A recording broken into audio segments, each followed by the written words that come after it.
Here at Comstor, we've got the Juki DDL 7000A-7 brand new sewing machine, built on an industrial unit stand with wheels and an original Juki table with the wooden finish around the edges.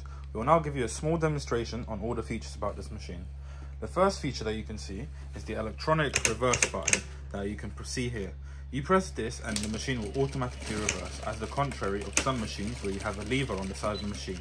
However, this machine also has a lever built into the side, so it is really whatever is more comfortable for you. Another key feature is this electronic board here.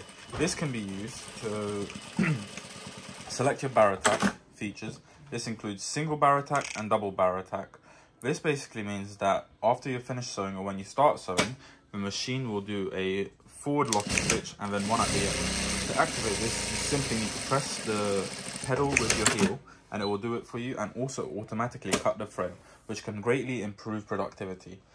Cutting thread feature and bar attack can also be turned off with this machine on this panel, and also can be adjusted, so the length of the bar attack stitches going forward and backwards can be adjusted, all through this panel here.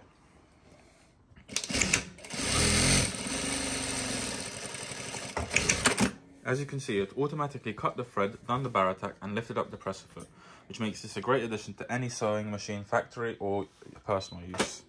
For any more questions, please write in the comments and we will happily make a video on any machine you request for us, and we will also try and explain it to our best of our ability.